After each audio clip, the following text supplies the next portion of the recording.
Can't eating sugar be part of a balanced, healthy diet if consumed in moderation?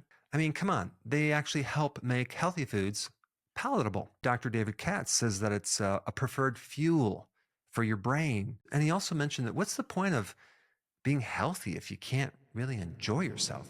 And if we go to the Sugar Association and you read on their page regarding cardiovascular disease, it says this: nutritional patterns may play a role in several of these risk factors. However, scientists have heavily debated and not fully settled whether there's evidence for a specific role of carbohydrates or sugar in cardiovascular disease. So, this is a really common tactic that the tobacco companies use. All you have to do is put doubt in people's minds.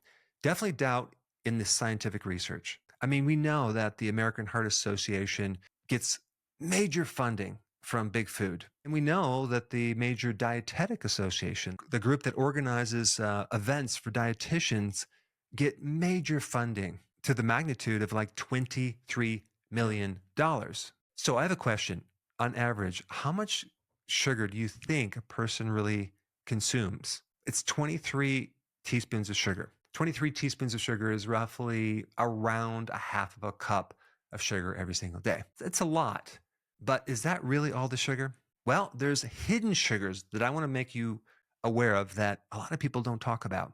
And what do I mean hidden sugars? Well, this food right here, this has zero sugars. This one has zero sugars. This one has zero sugars. Zero sugars. What about Goldfish? Zero sugars. So that's interesting because that is a good comparison of junk food, ultra processed food calories, but there's really no sugar in those foods. So why are those so bad? If you take the total carbohydrates and you minus the sugars and you minus the fiber, you're left with what? A starch. That's this stuff right here. And on the glycemic index, this stuff is way, way higher than actual sugar. And when you're talking about starch in these products, you're not talking about like a potato or rice or anything like that. You're talking about maltodextrin or modified food starch or modified cornstarch. So in other words, starch has a bigger effect on your blood sugars than actual sugar. If we take a look at the average person's consumption of starch, take a wild guess how much sugar that really is.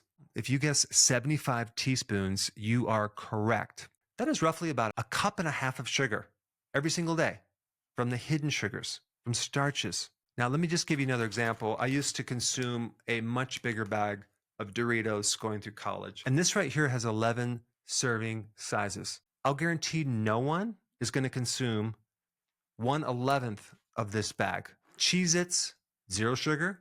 But if you look at the hidden sugar of starches, it's about 30 teaspoons of sugar. Pringles, this has like 60 teaspoons of hidden sugar as starch, about a cup and a half. Okay, so there's a lot of sugar in a lot of different foods, but what's so bad about this sugar? I mean, sugar is natural, right? Well, at least this sugar is natural. Well, it might be from nature or it might be synthetic, but there's a big difference between actual sugar in the refined form and the sugar in a banana or fruit or other foods.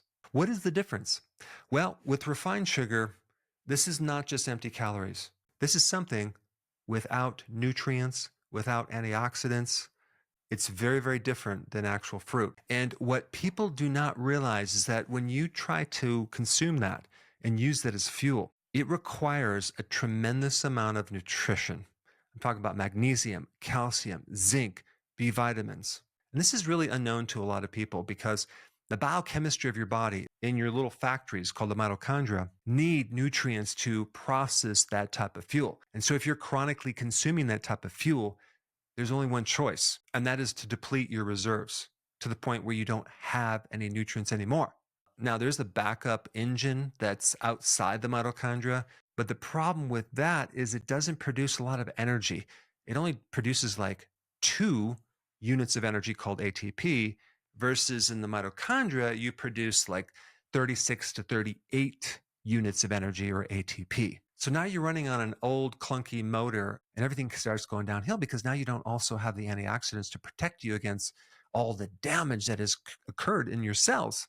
So this is why we develop chronic diabetes, Alzheimer's, inflammation, skin problems. So we've known this for a very long time. And this is why if you look on the ingredients in some of these foods, you'll see that they're all fortified with nutrients because they know if you're deficient in even one nutrient, you can get a major disease. I mean, just to make a point about that, if you completely block one nutrient, vitamin B3, you will die. What the food manufacturing companies have done is enriched or sprayed a couple of synthetic vitamins, and you might think that might be enough, but it's not even close. Spraying like 7 synthetic vitamins from petroleum is not the same as consuming whole foods. Okay, you're not going to get the same nutrition from these junk foods. So this is what I recommend that you do. Okay, number one, stop eating sugar, but you might not have considered also eliminating starches. And I'm not concerned with you eliminating all the starches from vegetables. I'm talking about the starches from this stuff right here. Because if you did that, what's going to happen is you're going to start to reverse this whole disease cycle. You're going to start to lower the blood sugars. You're going to start to get rid of a fatty liver. You're going to start to cause the body to burn its own fat. And that's called ketosis. Because ketones are a much better fuel for the heart than glucose. And all of a sudden, your body organs start working better and better and better, and your cravings go away, and your mood is elevated. Now, if you haven't seen my other video on sugar that had over 17 million views, I put it up right here. Check it out.